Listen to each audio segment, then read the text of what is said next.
दोस्तों, किसी शायर ने बड़े ही कमाल की बात कही है और उन्होंने कहा है कि कुछ बात है कि हस्ती मिटती नहीं हमारी, सदियों रहा है दुश्मने दौरे जहां हमारा।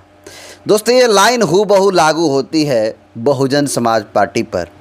और आज की इस वीडियो में मैं बताने वाला हूं कि उत्तर प्रदेश के 403 विधानसभा सीटों में महज एक सीट को जीतने वाली बहुजन समाज पार्टी के पीछे क्यों पड़ा है दैनिक भास्कर और तमाम गोदी मीडिया के पत्रकार और तमाम चैनल। क्यों नहीं कांग्रेस, भारतीय जनता पार्टी और समाजवादी पार्टी के पीछे पड़ा है दैनिक भास्कर। और उसके बाद विश्वनाथ पाल, जो बहुजन समाज पार्टी के प्रदेश अध्यक्ष हैं, वो एक मीडिया बयान में स्टिंग ऑपरेशन को लेकर के जो बातें कहा, वो जो खुलासा किया है, उन्होंने बता करके रोने का काम किया है। उस वीडियो को भी दिखाने का काम करूंगा और वीडियो पूरे सोशल मीडिया पे वायरल है। ये पहली खबर होगी। दूसरी खबर है कि पश्चिमी उत्तर प्रदेश का एक ऐसा जिला है जहां बसपा सुप्रीमो बहन कुमारी मायावती जी उस जिले का लगभग हर सीट को जीतने का काम करेंगी। और वहां के ग्राउंड लेवल पर जो काम चल रहा है, जो ग्राउंड रियलिटी है, उसको दिखाने का काम करूंगा। और इतना ही नहीं, जो लोग कहते हैं कि बसपा सुप्रीमो मायावती से मिलने के लिए 5 लाख रुपया लगेगा, उसका भी खुलासा आज इस वीडियो में हो जाएगा। इन तीनों खबरों पे चर्चा करूं, बात करूं, एनालिसिस करूं, उससे पहले चैनल पर आए नए दर्शकों को अपना परिचय दे देता हूं। नमस्कार, मेरा नाम हरेंद्र बसंत है और आप देखना शुरू कर चुके हैं धम्मा भारत टीवी। आपने देखा कि किस प्रकार से गोदी मीडिया पत्रकार, दैनिक भास्कर के लोग बहुजन समाज पार्टी के पीछे पड़ते हैं और दैनिक भास्कर के द्वारा एक स्टिंग ऑपरेशन चलाया जाता है। वह स्टिंग ऑपरेशन सिर्फ नाम का है, असल मायने में बहुजन समाज पार्टी के बढ़ते विचारधारा और बहुजन समाज पार्टी के बढ़ते कारवां से घबरा गए हैं। आखिर क्या कारण है कि उत्तर प्रदेश में भारतीय जनता पार्टी की सरकार है, उसका स्टिंग ऑपरेशन नहीं किया जाता है। कांग्रेस के भी कई विधायक हैं, उसका स्टिंग ऑपरेशन नहीं किया जाता है। समाजवादी पार्टी विपक्ष में, उसका स्टिंग ऑपरेशन नहीं होता है। क्या कारण है कि एक सीट वाली बहुजन समाज पार्टी का स्टिंग ऑपरेशन किया गया? तो इसके पीछे की कहानी मैं पहले ही बता चुका हूं, एक बार और बता देता हूं। दरअसल आपको बता दूं कि दैनिक भास्कर गोदी पत्रकार के द्वारा उत्तर प्रदेश के तमाम पार्टियों से ये पैसा मांगा गया और इसका इतिहास भी रहा है 2018 में कि कुछ लोगों ने स्टिंग ऑपरेशन दैनिक भास्कर का ही कर दिया था। आपको बता दूं कि खबर छपवाने को लेकर के दैनिक भास्कर पैसे लेकर के खबरें छापने का काम करता है, ये सच्चाई है। और वहीं उत्तर प्रदेश में कैंपेनिंग के लिए तमाम पार्टियों से पैसा मांगा गया कि हम आपके जो रियलिटी है ग्राउंड रिपोर्ट करके देंगे और आप हमको पैसा देंगे।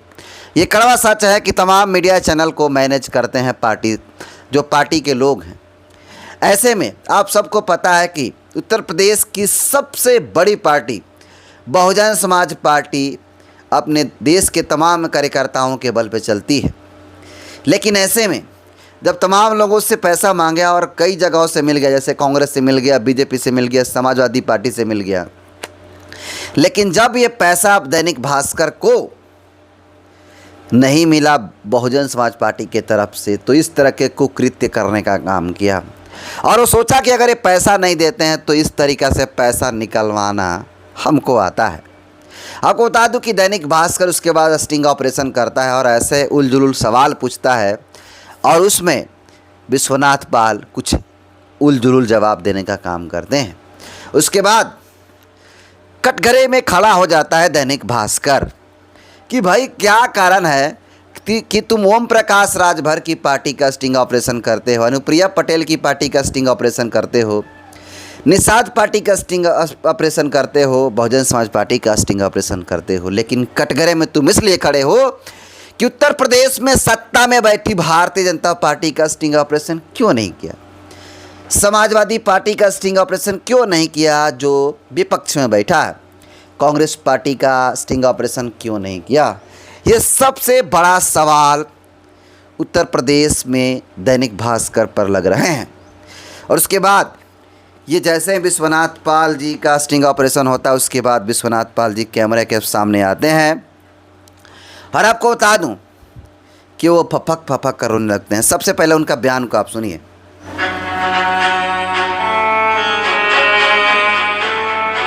गरीबों के लिए कोई लड़ने वाला नहीं है बहन जी के अलावा, और बहन जी लड़ रही इसीलिए लोग इस तरह से कर रहे हैं।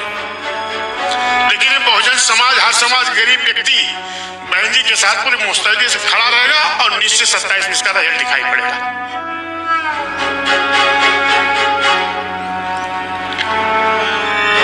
इस मूवमेंट को बदनाम करने की कोशिश है, साजिश है, लेकिन साजिश सफल नहीं हुई। और किसी का स्टिंग ऑपरेशन क्यों नहीं हो रहा?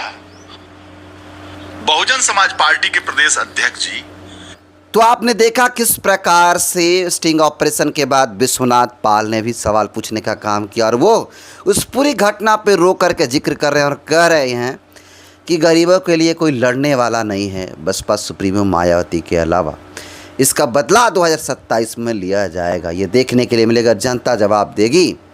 और उसके बाद विश्वनाथ पाल जी कहते हैं कि क्यों दूसरे पार्टियों का स्टिंग ऑपरेशन नहीं होता है, जैसे समाजवादी पार्टी, कांग्रेस पार्टी और भारतीय जनता पार्टी जो अभी सत्ता में भी है। इसके पीछे का क्या कारण है आप सबको पता है, और ऐसे चाटुकार पत्रकार लोगों को ही जूता से मारने का काम बहुजन समाज पार्टी के समर्थक करते हैं। बाकी इस दैनिक भास्कर के जातिवादी चेहरा आप सबको पता है, और दैनिक भास्कर ही नहीं, दैनिक जागरण हो गया, एबीपी न्यूज़ हो गया, आज तक हो गया, कभी बहुजन नेताओं को दिखाने का काम करते हैं क्या? अब तो ये तमाम जो हमारे जैसे यूट्यूब पे, फेसबुक पे काम करने वाले पत्रकार हैं, यूट्यूबर हैं, जो काम कर रहे हैं, उसके दबाव में आ कर के देखने लगे कि इनके नाम लेने से व्यूअरशिप आ रहा है, तब ये हमारे नेताओं को बुलाने का काम शुरू कर दिया।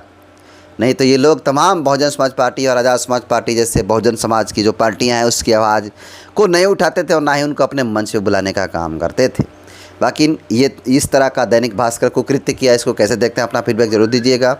चलते हैं दूसरी खबर की तरफ। मैंने कहा कि पश्चिमी उत्तर प्रदेश के अंदर बहुजन समाज पार्टी का दबदबा है। जी हाँ, पश्चिमी उत्तर प्रदेश का एक जिला ऐसा है जहाँ बहुजन समाज पार्टी इस बार तहलका मचाने जा रही है और उसका ग्राउंड रिपोर्ट आपको खुद दिखाने का काम करूंगा।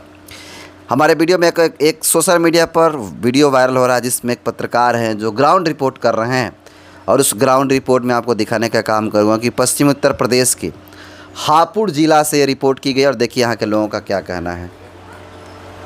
देते आए थे, कुछ देते रहेंगे। अच्छा नहीं भाई, अच्छा उसमें ये नहीं है कि आजाद समाज पार्टी ने कुछ ये तो सब ये नुकसान करने वाली बात है। अगर हम दो जगह वोट देंगे तो सीधा फायदा बीजेपी को पहुंचेगा उससे। अगर नहीं लोग हाँ, एक अखाड़े में 2 शेर लड़ेंगे तो तीसरे शेर को फायदा पहुंचेगा। भाई उनके बहन जी हैं, उनका चंद्रशेखर है, वो दोनों वोटों का दलित का बंटवारा हो जाएगा, सीधा सीधा फायदा बीजेपी को पहुंचेगा।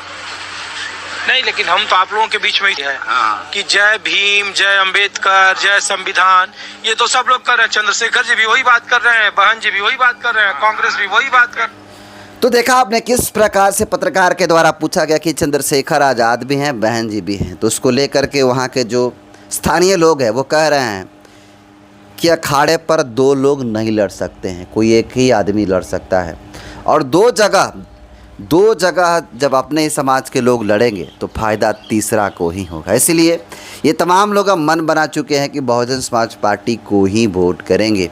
वो अलग बात है कि लोकसभा चुनाव के दौरान और 2022 में विधानसभा चुनाव के दौरान जो जातिवादी पार्टियां ये प्रोपेगेंडा फैलाती है कि बीजेपी की बी टीम है बीएसपी और दूसरा संविधान बचाने के नाम पर लिया, लेकिन इस बार बहुजन समाज पार्टी के जो वोटर हैं लुभाने वाले नहीं हैं, किसी दूसरे पार्टियों के तलवे चाटने का काम नहीं करेंगे। इस बार मुंहतोड़ जवाब देंगे और बहुजन समाज पार्टी को वोट देने का काम करेंगे। ये दूसरी खबर थी, इसको कैसे देखते हैं अपना राय जरूर कमेंट कीजिएगा। और तीसरी खबर मैंने आपको बताने का काम किया। देखिए तीसरी खबर ये है कि उत्तर प्रदेश में जो लोग कह रहे हैं स्टिंग ऑपरेशन के दौरान कि बसपा सुप्रीमो मायावती से मिलने के लिए 5 लाख रुपया लगता है, वो तमाम लोगों को मुंहतोड़ जवाब देने का काम किया है पुराने साथी पत्रकार सन्नी जी। देखिए सन्नी जी अपने द खबर चलाते थे और उन्होंने लिखा है, उनकी बातों को गहराई से आप सुनिएगा तो आपको भी हैरानी होगी। देखिए, लिखते हैं कि मैं सनी जाटव, यह पिक यानी फ़ोटो 2019 चुनाव की है। बहन जी का मंच है। मैं बहन जी से 4 बार लखनऊ कार्यालय में मिल चुका हूँ। मैंने किसी को 1 रुपया नहीं दिया। 5 लाख देने की औकात नहीं है मेरी। 4 बार बहन जी से मिल लिया। मुझे हंसी उन चमन चूटियों पर आती है जो कहते हैं कि बहन जी से मिलने के लिए पैसे लगते हैं। और देखिए, इन्होंने सनी जी ने पोस्ट किया है। और इतना ही नहीं, कई ऐसे बड़े लोग हैं। एक बच्चा बहन जी से मिल सकता है। और आपने देखा कि किस प्रकार से राव जी गौतम साहब के माध्यम से एक बच्चे को मिलाया गया, जिसको मैंने फरवरी में एक वीडियो बनाने का भी काम किया था। बाकी इन तीनों बड़ी खबरों के बारे में मैंने चर्चा किया, प्रूफ के साथ बात किया। इन तीनों खबरों को कैसे देखते हैं, अपना फीडबैक ज़रूर दीजिएगा। बहुत बहुत धन्यवाद।